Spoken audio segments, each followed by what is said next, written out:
ಶ್ರೀ ಗುರುಭ್ಯೋ ನಮಃ. ಹರಿ ಓಂ.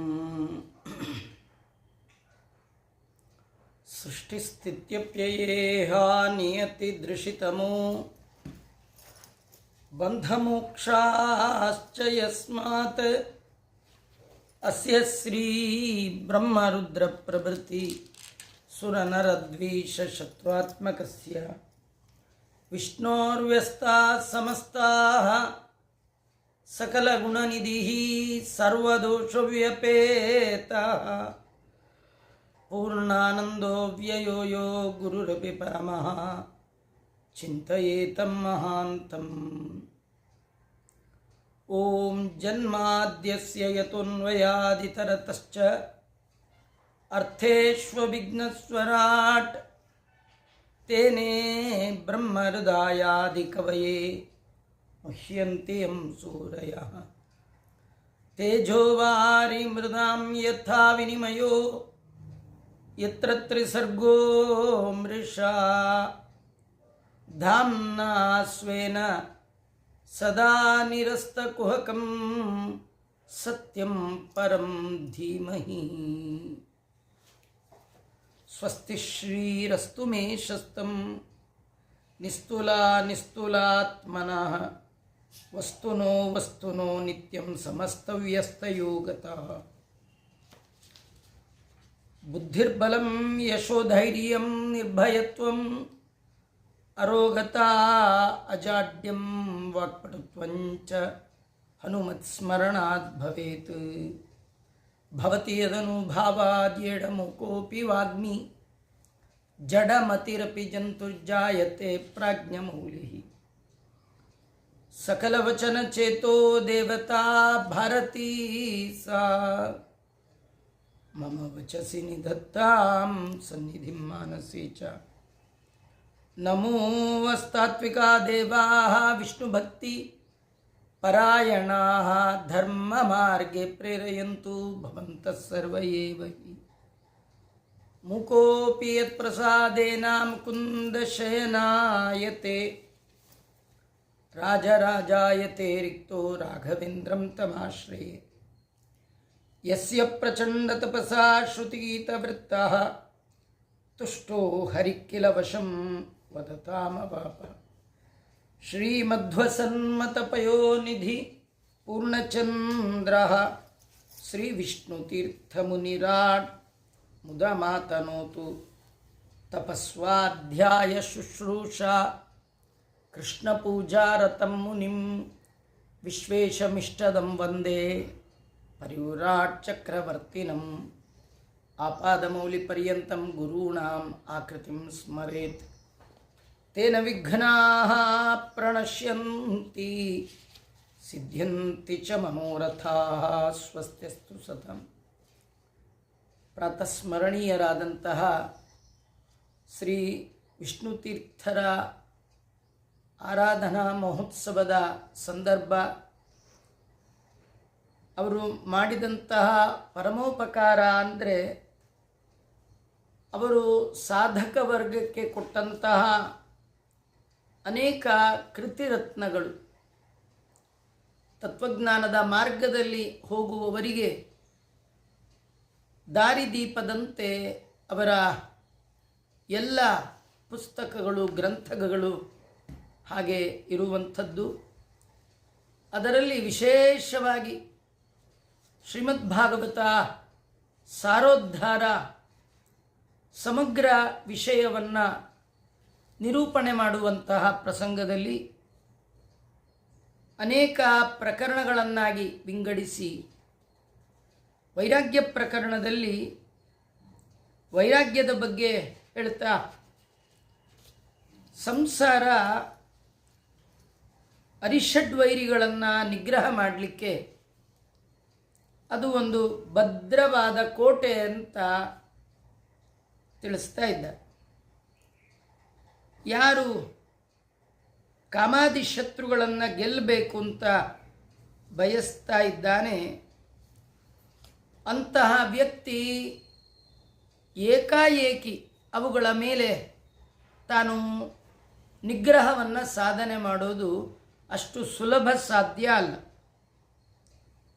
ಗೃಹಸ್ಥಾಶ್ರಮವನ್ನು ಸ್ವೀಕಾರ ಮಾಡಬೇಕು.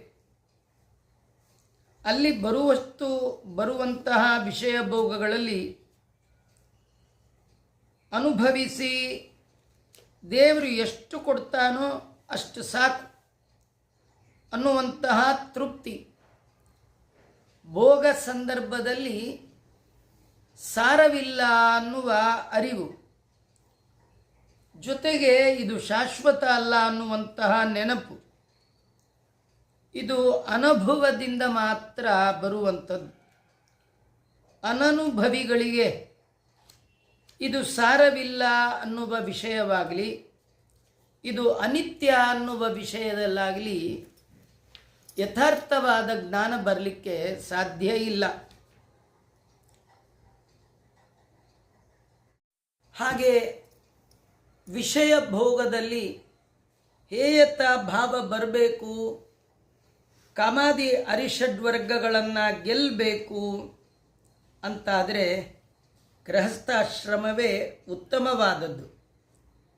ಅದಕ್ಕೆಂದೇ ಧನ್ಯೋ ಗೃಹಸ್ಥಾಶ್ರಮಿ ಅಂತ ಕರೀತಾ ಇದ್ದಾರೆ.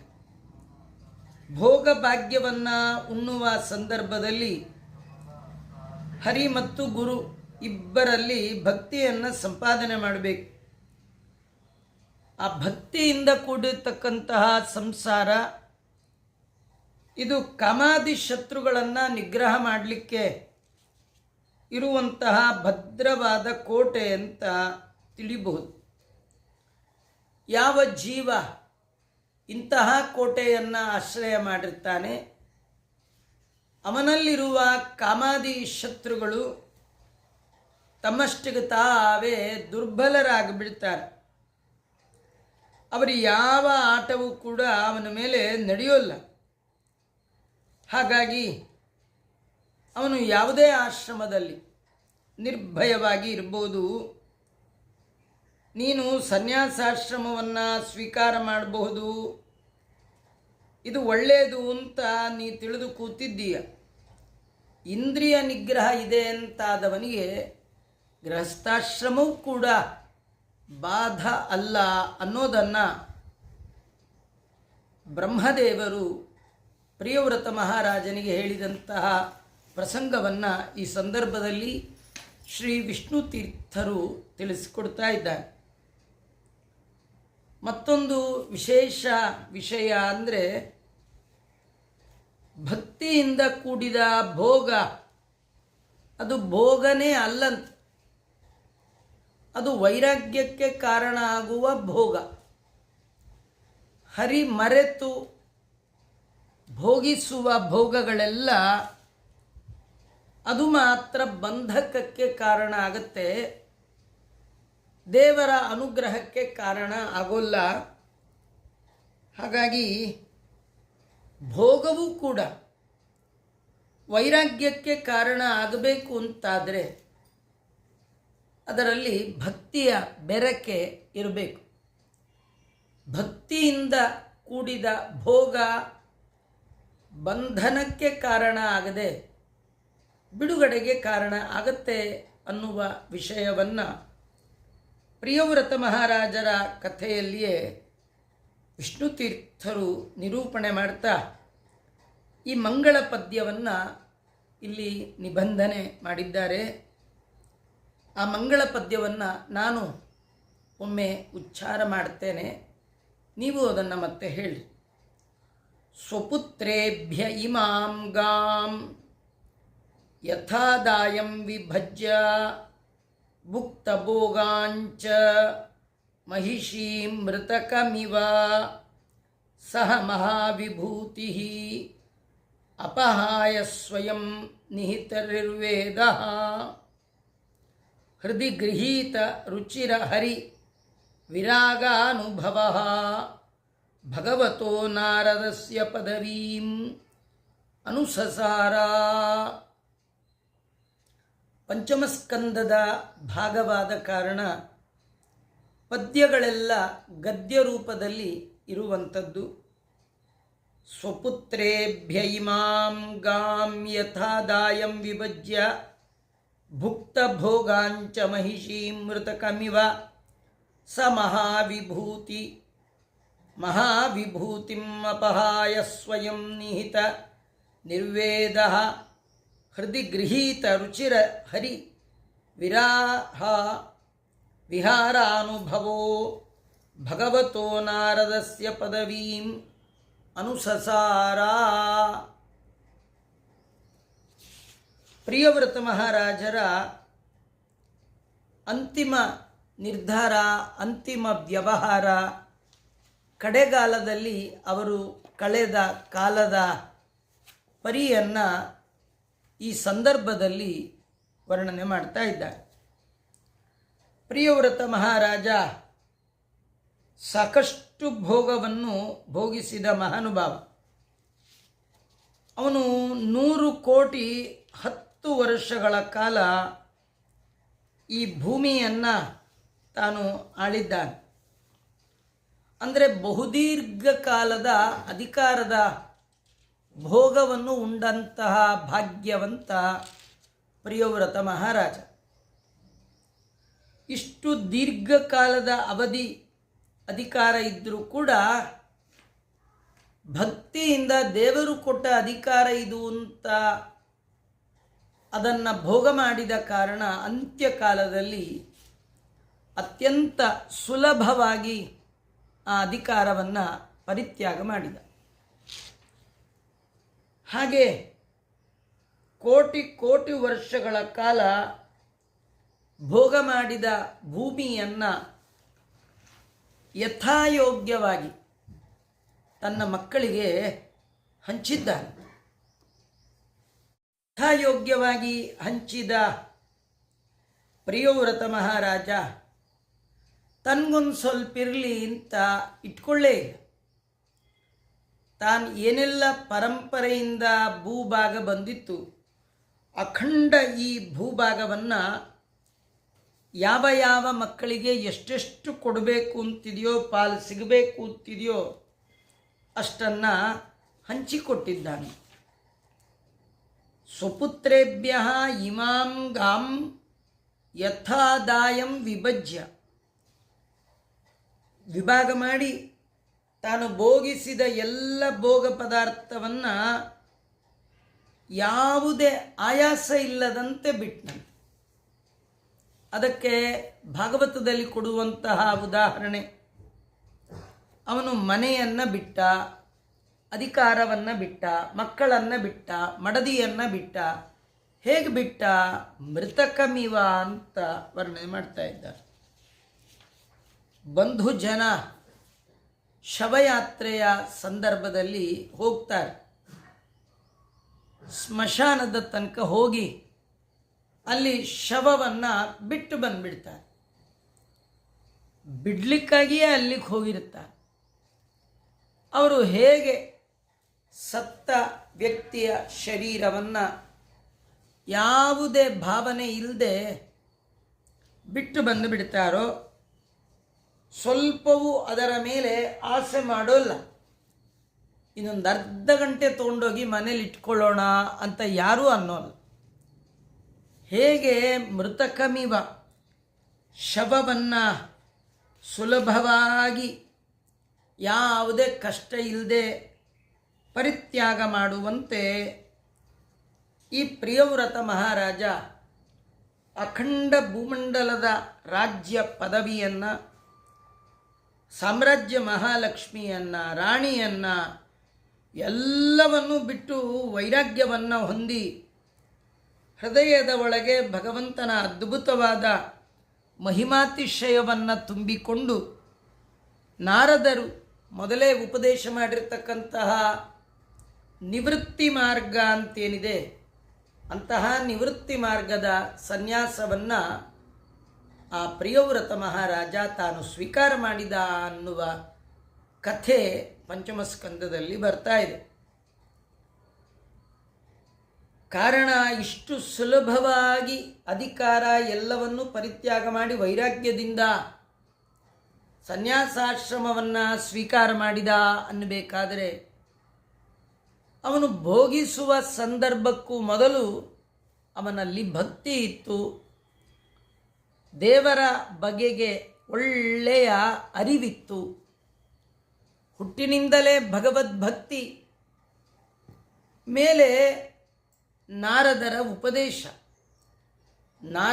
ಉಪದೇಶದಿಂದಾಗಿ ಉಪಾಸನೆಯನ್ನು ತಿಳಿದವ, ಭಗವಂತನ ಮಹಿಮೆಯನ್ನು ತಿಳಿದವ, ಯಾವುದು ಸಾರ ಯಾವುದು ಅಸಾರ ಅನ್ನುವ ವಿವೇಕವನ್ನು ನಾರದರ ಉಪದೇಶದಿಂದ ಪಡೆದವ, ನಮ್ಮ ಗುರಿ ಏನು ಅನ್ನೋದನ್ನು ತಿಳಿದವ, ಅಂತ್ಯಕಾಲ ಬಂದಾಗ ಹೇಗಿರಬೇಕು ಅಂತ ತಿಳಿದವ, ಭಕ್ತಿಯಿಂದ ದೇವರು ಕೊಟ್ಟ ಭೋಗವನ್ನು ಇದು ಹರಿಪ್ರಸಾದ ಅಂತ ದಾಸರಂತಾರೆ. ಹರಿಯ ಕರುಣದಳಾದ ಭಾಗ್ಯವ ಹರಿ ಸಮರ್ಪಣೆ ಮಾಡಿ ಬದುಕಿರೋ ಅಂತ. ಭಗವಂತನಿಗೆ ಅರ್ಪಣೆ ಮಾಡಬೇಕು, ದೇವರು ಕೊಟ್ಟದ್ದನ್ನು ದೇವರಿಗೆ ಕೊಡೋದು. ಆ ನಿಟ್ಟಿನಲ್ಲಿ ಮಹಾನುಭಾವನಾದ ಪ್ರಿಯವ್ರತ ಮಹಾರಾಜ ಮೃತಕಮಿವ, ಸತ್ತ ವ್ಯಕ್ತಿಯನ್ನು ಹೇಗೆ ಅನಾಯಾಸವಾಗಿ ಬಿಟ್ಟು ಬರ್ತಾರೋ ಹಾಗೆ ಪ್ರಿಯವ್ರತ ಮಹಾರಾಜ ಎಲ್ಲವನ್ನು ಅನುಭವಿಸಿ ಈ ಅನುಭವದಲ್ಲಿ ಸಾರ ಇಲ್ಲ ಅನ್ನೋದನ್ನು ಅನುಭವದಿಂದಲೇ ಕಂಡುಕೊಂಡು ದೃಢವಾದ ವೈರಾಗ್ಯವನ್ನು ಬ್ರಹ್ಮದೇವರ ಅನುಗ್ರಹದಿಂದ ಪಡೆದ ಮಹಾನುಭಾವ ಪ್ರಿಯವ್ರತ. ಬ್ರಹ್ಮದೇವರು ಉಪದೇಶ ಕೊಟ್ಟಂತೆ ಭಗವನ್ಮಯವಾದ ಗೃಹಸ್ಥಾಶ್ರಮದ ಕೋಟೆಯನ್ನು 110 ಕೋಟಿ ವರ್ಷಗಳಷ್ಟು ಕಾಲ ವೈರಾಗ್ಯದಿಂದ ಕಾಮಾದಿ ಶತ್ರುಗಳನ್ನು ನಿಗ್ರಹ ಮಾಡಿಕೊಂಡು ಆಳಿದ, ಭೋಗಿಸಿದ. ಆದರೆ ಭಕ್ತಿಯಿಂದ ಕೂಡಿದ ಭೋಗದಿಂದ ಅವನಿಗೆ ವೈರಾಗ್ಯಕ್ಕೆ ಅದು ಕಾರಣ ಆಯಿತು, ಎಲ್ಲ ಬಗೆಯ ಭೋಗಗಳು ಅಂತ ತಿಳಿಸ್ತಾ ಇದ್ದಾರೆ. ಈ ಸಂದರ್ಭದಲ್ಲಿ ದಾಸರ ಮಾತುಗಳು, ವೈರಾಗ್ಯ ಅಂದರೆ ಏನು ಅಂತ. ನಾವೆಲ್ಲ ವೈರಾಗ್ಯ ಅಂದರೆ ಏನು ತಿಳ್ಕೊಂಡಿದ್ದೀವಿ? ಎಲ್ಲ ಬಿಟ್ಟುಬಿಡೋದು ವೈರಾಗ್ಯ ಅಂತ. ಆದರೆ ದಾಸರಾಯರು ಹೇಳ್ತಾರೆ, ವೈರಾಗ್ಯ ಮಾರ್ಗ ಕೇಳೋ, ದಾರಿದ್ರ್ಯದ ಮಾರ್ಗ ಕೀಳು. ದಾರಿದ್ರ್ಯ ಮಾರ್ಗ ನಮ್ಮಿಂದ ಕಿತ್ತು ಹೋಗಬೇಕು, ನಮಗೆ ಎಲ್ಲಿಯೂ ಸಿಗಬಾರ್ದು ಅಂತಾದರೆ ವೈರಾಗ್ಯದ ಮಾರ್ಗ ಹೇಳ್ತೇನೆ ಕೇಳು ಅಂತ. ಶ್ರೀ ರಮಣನ್ನ ಪಾದಾರವಿಂದ ಆರಾಧಿಸುವುದಕ್ಕೆ, ಭಗವಂತನ ಪಾದ ಕಮಲಗಳ ಆರಾಧನೆಗೆ ವೈರಾಗ್ಯದ ಮಾರ್ಗವನ್ನು ಕೇಳು. ಯಾವ ಮಾರ್ಗದಿಂದ ಭಗವಂತನ ಪಾದಕಮಲಗಳ ಆರಾಧನೆ ಮಾಡಬೇಕು ನೋಡಿ. ಜ್ಞಾನ, ಭಕ್ತಿ, ವೈರಾಗ್ಯ ಈ ಮೂರು ಹೊಂದಿ ಭಗವಂತನ ಆರಾಧನೆ ಮಾಡಬೇಕಂತ. ಜ್ಞಾನ ಸಂಪಾದನೆ ಮಾಡ್ಬೋದು ಯಥಾಯೋಗ್ಯವಾಗಿ, ಭಕ್ತಿಯನ್ನು ಭಗವಂತನಲ್ಲಿ ಮಾಡಬಹುದು. ಅತ್ಯಂತ ಕಠಿಣವಾದದ್ದು ವೈರಾಗ್ಯ, ಯಾರಿಗೂ ಬಾರದ್ದು ವೈರಾಗ್ಯ. ಭಕ್ತಿಯನ್ನು ಹೊಂದಿದವರಿಗೆ ಮಾತ್ರ ಬರುವಂಥದ್ದು ವೈರಾಗ್ಯ. ಇಂತಹ ವೈರಾಗ್ಯ ಇದ್ದವರು ಮಾತ್ರ ಶ್ರೀರಮಣ ಪಾದ ಆರಾಧಿಸುವುದಕ್ಕೆ ಅನುಕೂಲ ಆಗತ್ತೆ ಅಂತ ವೈರಾಗ್ಯವನ್ನು ಹೇಳ್ತೇನೆ. ನಮ್ಮ ವೈರಾಗ್ಯವನ್ನು ಈ ಸಂದರ್ಭದಲ್ಲಿ ವ್ಯಂಗ್ಯ ಮಾಡಿ ಹೇಳ್ತಾರೆ. ನಾರಿಯ ಬಿಟ್ಟರಾಯ್ತೆ, ಧರಣಿಯ ಬಿಟ್ಟರಾಯ್ತೆ, ಧನವ ಬಿಟ್ಟರಾಯ್ತೆ. ಏನು ಈ ಮೂರು ಬಿಟ್ಟರೆ ವೈರಾಗ್ಯ ಅಂತ ಬಂದುಬಿಡುತ್ತೋ? ಇದವರ ಪ್ರಶ್ನೆ. ವೈರಾಗ್ಯವಲ್ಲ, ಇದು ವೈರಾಗ್ಯ ಅಲ್ಲ. ಯಾವುದಲ್ಲ? ನಾರಿಯನ್ನು ಬಿಡುವುದು ವೈರಾಗ್ಯ ಅಲ್ಲ, ಧಾರಣಿ ಬಿಡುವುದು ವೈರಾಗ್ಯ ಅಲ್ಲ, ಧನವ ಬಿಡುವುದು ವೈರಾಗ್ಯ ಅಲ್ಲ. ಯಾರಿಗೆ? ಧೀರರಿಗೆ.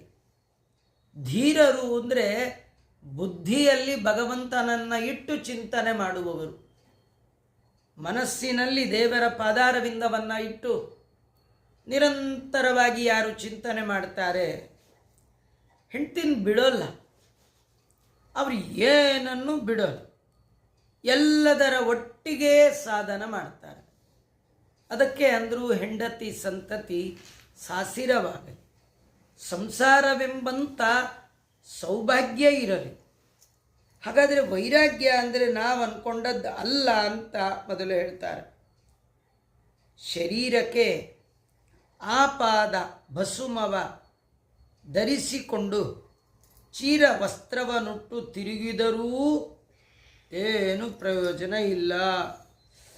ಏನು ಮಾಡಿಕೊಂಡು ಈ ರೀತಿ ವೇಷ ಚೀರ ಶಾರೀರಕ್ಕೆ ಅಂದರೆ ದೇಹಕ್ಕೆ ಪಾದದಿಂದ ಆರಂಭ ಮಾಡಿಕೊಂಡು ತಲೆಯ ಪರ್ಯಂತರವಾಗಿ ಎಷ್ಟೇ ಭಸ್ಮ ಹಚ್ಕೋ, ಹರಕಲ್ ಬಟ್ಟೆ ಉಟ್ಕೋ, ಬೇಕಾದ ನರ್ತನ ಮಾಡು, ತಿರುಗು.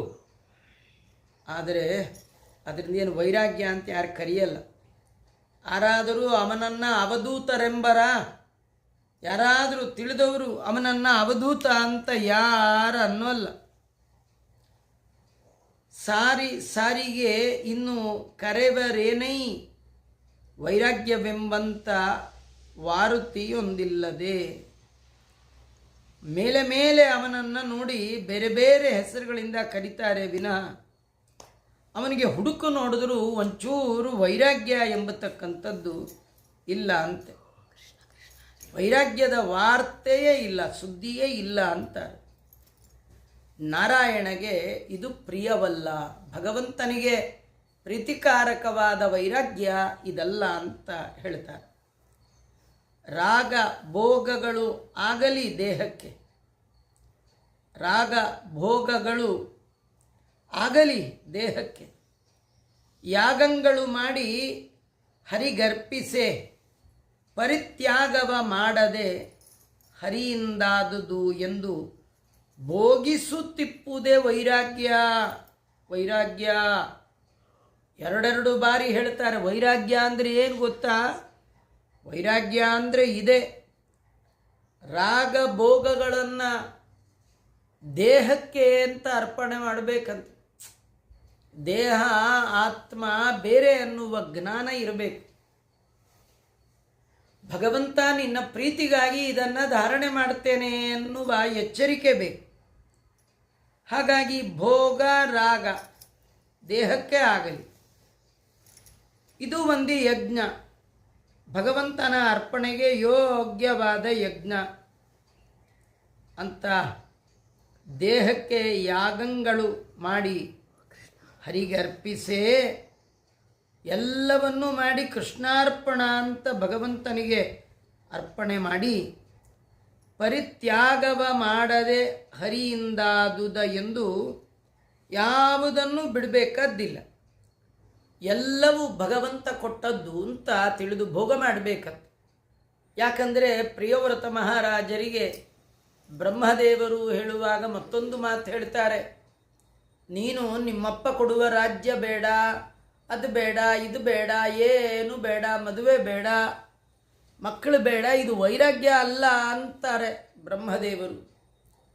ನಿಜವಾಗಿ ವೈರಾಗ್ಯ ಅಂದರೆ ಭಗವಂತನ ಪ್ರಸಾದ ಅಂತ ಸ್ವೀಕಾರ ಮಾಡಿ ಭೋಗವನ್ನು ಭೋಗ ಮಾಡೋದೇ ನಿಜವಾದ ವೈರಾಗ್ಯ. ಭಗವಂತನಿಗೆ ಅರ್ಪಣೆ ಮಾಡಬೇಕಂತೆ. ಹರಿಗರ್ಪಿಸೆ ಪರಿತ್ಯಾಗವ ಮಾಡದೆ ಹರಿಯಿಂದಾದುದು ಎಂದು ಭೋಗಿಸುತ್ತಿಪ್ಪುದೆ. ಬ್ರಹ್ಮದೇವರು ಪ್ರಿಯವ್ರತ ಮಹಾರಾಜನಿಗೆ ಹೇಳುವಾಗ ಭಗವಂತ ಈ ಏನೆಲ್ಲ ಸೃಷ್ಟಿಯಲ್ಲಿ ಭೋಗ ಸಾಮಗ್ರಿಗಳನ್ನು ಸೃಷ್ಟಿ ಮಾಡಿದ್ದಾನೆ, ಇದು ಯಾರ ಸಲುವಾಗಿ ಮಾಡಿದ್ದಾನೆ? ದೇವರ ಸಲುವಾಗಿ ಮಾಡಲಿಲ್ಲ, ತನಗಾಗಿ ದೇವರು ಏನೂ ಮಾಡಿಕೊಳ್ಳಿಲ್ಲ. ಯಾಕಂದರೆ ಭಗವಂತ ಅಪ್ರಾಕೃತ ಶರೀರಿ. ಈ ಎಲ್ಲ ಪದಾರ್ಥಗಳು ಭೋಗ ಪದಾರ್ಥಗಳು ಪ್ರಾಕೃತವಾದದ್ದು. ಪ್ರಾಕೃತವಾದ ಈ ಭೋಗ ಪದಾರ್ಥಗಳನ್ನು ಭಗವಂತ ಸೃಷ್ಟಿ ಮಾಡಿದ್ದೇ ನಮ್ಮೆಲ್ಲರ ಸಲುವಾಗಿ ಸೃಷ್ಟಿ ಮಾಡಿದ ಭಗವಂತನಿಂದ ನಿರ್ಮಿತವಾದ ಈ ಭೋಗ ಭಾಗ್ಯವನ್ನು ತೊರೆಯೋದು ವೈರಾಗ್ಯ ಅಲ್ಲ. ಭೋಗ ಮಾಡಿ ನಿನಗಿದು ಅಂತ ಅರ್ಪಣೆ ಮಾಡೋದಿದೆಯಲ್ಲ, ಇದು ನಿಜವಾದ ವೈರಾಗ್ಯ. ಬ್ರಹ್ಮದೇವರ ಮಾತು. ಜಗತ್ತಿನಲ್ಲಿ ಇದೆಲ್ಲ ಸೃಷ್ಟಿ ಮಾಡಿದ್ದಾನ ಅದ್ಭುತವಾದ ಪ್ರಪಂಚ. ಇದನ್ನು ಭೋಗ ಮಾಡು ಅಂತಾರೆ. ಭೋಗ ಮಾಡದೇ ಇರಬೇಡ, ಆದರೆ ಭೋಗ ಮಾಡಿದ ಮೇಲೆ ಹರಿಗೆ ಅರ್ಪಣೆ ಮಾಡು. ಮಧ್ವಗುರುಗಳು ಹೇಳ್ತಾರೆ, ಕುರು ಭುಂಕ್ಷ್ವಚ ಕರ್ಮ ನಿಜಂ ನಿಯತಂ ಹರಿಪಾದ ವಿನಮ್ರದಿಯಾ ಸತತಂ. ವಿನಮ್ರ ಬುದ್ಧಿಯಿಂದ ಭುಂಕ್ಷ್ವ, ನಿನ್ನ ಪಾಲಿಗೆ ಬಂದದ್ದನ್ನು ಭಗವಂತ ಕೊಟ್ಟ ಪ್ರಸಾದ ಅಂತ ಹೇಳಿ ಸ್ವೀಕಾರ ಮಾಡು, ಬಿಡಬೇಡ, ಪರಿತ್ಯಾಗ ಮಾಡಬೇಡ. ಇದೇ ವೈರಾಗ್ಯ ವೈರಾಗ್ಯ ವೈರಾಗ್ಯ ಅಂತ ಗೋಪಾಲದಾಸರು ಹೇಳ್ತಾ, ಭಗವಂತ ಕೊಟ್ಟದ್ದನ್ನು ಭೋಗಿಸುವುದೇ ಎಂಜಾಯ್ ಮಾಡೋದೇ ವೈರಾಗ್ಯ ವೈರಾಗ್ಯ ಅಂತಾರೆ. ಆ ಮಾಡಿದ್ದನ್ನು ದೇವರಿಗೆ ಅರ್ಪಣೆ ಮಾಡಬೇಕು. ಭಾರಿ ಆಶ್ಚರ್ಯ ಅಂದರೆ, ನಮ್ಮ ವೈರಾಗ್ಯವನ್ನು ಮತ್ತೆ ವ್ಯಂಗ್ಯದ ಮಾತುಗಳಿಂದ ಹೀಯಾಳಿಸ್ತಾ ಹೇಳ್ತಾರೆ. ಕಾಗೆಯಂತೆ ಮೈಯ ಕರ್ರಗೆ ಮಾಡಿಕೊಂಡು, ರೋಗ ಬಂದ ಎಮ್ಮೆಯಂತೆ ನಾಮವನ್ನು ಬಡಿದುಕೊಂಡು, ಭೋಗದ ವಸ್ತು ಪರಿತ್ಯಾಗವ ಮಾಡಿನ್ನೂ ಆಗುವ ಕಾರ್ಯಗಳಾಗುತ್ತಲಿರೆ. ಅಂತೆ ಹೇಗೆ ಜನರು ಕಾಂಬರೋ ಹಾಗೆ ವೈರಾಗ್ಯವನ್ನು ಮಾಡದೆ, ವೈರಾಗ್ಯವೆಲ್ಲವೂ ನಾಗಶಯನ ಗೋಪಾಲ ವಿಠ್ಠಲ ಸಮಾನನಾಗಿ ಉಣ್ಣುಣಿಸುತ್ತಿಪ್ಪುದೇ ವೈರಾಗ್ಯ. ಅಂತರ್ಯಾಮಿಯಾದ ಭಗವಂತನ ಆರಾಧನೆ ಅಂತ ತಿಳಿಬೇಕು. ಅದರ ಅರಿವಿಲ್ಲ. ಬೇಕಾದಷ್ಟು ದೊಡ್ಡ ದೊಡ್ಡ ನಾಮಗಳನ್ನು ಹಾಕ್ಕೊಂಡಿದ್ದೀಯ. ಇದು ವೈರಾಗ್ಯ ಅಲ್ಲ. ರೋಗ ಬಂದ ಎಮ್ಮೆಗೆ ಹಾಕುವ ಬರೆಯಂತೆ ಮೈಯೆಲ್ಲ ನಾಮ ಬಳ್ಕೊಂಡ್ರೆ ಏನು ಪ್ರಯೋಜನ? ಮೈಗೆಲ್ಲ ಬೂದಿ ಹಚ್ಕೊಂಡ್ರೆ ಏನು ಪ್ರಯೋಜನ? ಕಾಗೆಯಂತೆ ಕರ್ರಗೆ ಮೈಯ ಮಾಡಿನ್ನು ರೋಗ ಬಂದ ಎಮ್ಮೆಯಂತೆ ನಾಮ ಬಡಿದುಕೊಂಡು ಅತ್ತಿನ್ನಲ್ಲ, ಇದು ಬೇಡ, ಇದು ಬೇಕು. ಭಾಗವತ ಭಾರಿ ಆಶ್ಚರ್ಯ ಹೇಳುತ್ತೆ. ಜೀವನದಲ್ಲಿ ಅಗ್ನಿಯಷ್ಟು ಎತ್ತರಕ್ಕೆ ಬೆಳಿಬೇಕು. ಎಲ್ಲ ಮಾತುಗಳು ಪರಿಪೂರ್ಣವಾಗಿ ನಮಗೆ ಸಂಬಂಧಪಟ್ಟದ್ದಲ್ಲದಿದ್ದರೂ ಕೂಡ ಅದರಲ್ಲಿ ಕೆಲವು ಅಂಶವನ್ನು ನಾವು ಸರಿಯಾಗಿ ತಿಳಿದು ಗ್ರಹಣ ಮಾಡಬೇಕು. ಅಗ್ನಿ ಎಂಥ ವಿಶೇಷ ಅಂದರೆ, ಅಗ್ನಿಯಲ್ಲಿ ಯಾವ ಪದಾರ್ಥವನ್ನು ಹಾಕಿದರೂ ಕೂಡ ಅಗ್ನಿ ಭಸ್ಮ ಮಾಡಿಬಿಡ್ತಾನೆ. ಇದು ಹಾಕಿ, ಇದು ಹಾಕಬೇಡಿ, ಇದು ಮಾಡಿ ಏನು ಹೇಳಲ್ಲ. ಹಾಗಾದರೆ ನಾನು ಕೂಡ ನನ್ನ ಜೀವನದಲ್ಲಿ ಅವಧೂತ ಗೀತೆಯಲ್ಲಿ ಬರುವ ಮಾತುಗಳು, ನಾನು ಕೂಡ ನನ್ನ ಜೀವನದಲ್ಲಿ ಇಷ್ಟು ಎತ್ತರಕ್ಕೆ ಬೆಳಿಬೇಕು. ಎಷ್ಟು ಎತ್ತರಕ್ಕೆ ಜ್ಞಾನದಿಂದ ನಾನು ಬೆಳಿಬೇಕು ಅಂದರೆ, ನಾನು ಏನು ಮಾಡಿದ್ರೂ ಎಲ್ಲ ಸರಿ, ತಪ್ಪೇ ಇಲ್ಲ. ಮಂತ್ರಾಲಯ ಪ್ರಭುಗಳ ಮುಂದೆ ತಿನ್ನಬಾರದ ವಸ್ತುಗಳನ್ನು ರಾಜ ತಂದಿಟ್ಟಾಗ, ಆದರೆ ಮಂತ್ರಾಲಯ ಪ್ರಭುಗಳು ಕೇವಲ ತಮ್ಮ ಮಂತ್ರೋದಕವನ್ನು ಪ್ರೋಕ್ಷಣೆ ಮಾಡಿ ಕೆಟ್ಟ ಪದಾರ್ಥವನ್ನು ಕೂಡ ಉತ್ತಮ ವಸ್ತುಗಳು, ಭಗವಂತನ ಆರಾಧನೆಗೆ ಯೋಗ್ಯವಾದ ವಸ್ತುಗಳನ್ನು ಮಾಡುವಂತಹ ಸಾಮರ್ಥ್ಯ ಅವರಿಗಿತ್ತು. ಆ ಎತ್ತರಕ್ಕೆ ಬೆಳೆದಿದ್ದರು. ನಾವು ನಮ್ಮ ಜೀವನದಲ್ಲಿ ವೈರಾಗ್ಯ ಅಂದರೆ ಭೋಗ ಮಾಡ್ತಾ ಭಗವಂತನಿಗೆ ಅರ್ಪಣೆ ಮಾಡೋದಿದೆಯಲ್ಲ, ಇದು ವೈರಾಗ್ಯ ಅಂತ. ವೈರಾಗ್ಯದ ಬಗ್ಗೆ ಯಥಾರ್ಥವಾದ ಜ್ಞಾನವನ್ನು ಪ್ರಾತಸ್ಮರಣೀಯರಾದ ವಿಷ್ಣು ತೀರ್ಥರು ಪ್ರಿಯವ್ರತ ಮಹಾರಾಜನ ಚರಿತ್ರೆಯಿಂದಾಗಿ ನಮಗೆಲ್ಲ ತಿಳಿಸಿಕೊಡ್ತಾ ಇದ್ದಾರೆ. ಈ ಪ್ರಹ್ಲಾದರಾಜರು ಸಪ್ತಮ ಸ್ಕಂದದಲ್ಲಿ ಬರುವಂತಹ ಭಗವದ್ಭಕ್ತರಾದ ಪ್ರಹ್ಲಾದರಾಜರ ಮಾತು ವೈರಾಗ್ಯಕ್ಕೆ ಕಾರಣವಾಗುವಂಥದ್ದು. ಅಂತಹ ಪ್ರಹ್ಲಾದರಾಜರ ಮಾತನ್ನು ಈ ಸಂದರ್ಭದಲ್ಲಿ ಸಂಗ್ರಹ ಮಾಡಿ ವೈರಾಗ್ಯದ ಬಗ್ಗೆ ನಮಗೂ ತಿಳಿಸ್ಕೊಡ್ತಾ ಇದ್ದಾರೆ. ಅದನ್ನು ಮತ್ತೆ ಮುಂದೆ ಸೇರಿದಾಗ ನೋಡೋಣ ಅಂತ ಹೇಳ್ತಾ ಶ್ರೀಕೃಷ್ಣಾರ್ಪಣಮಸ್ತು.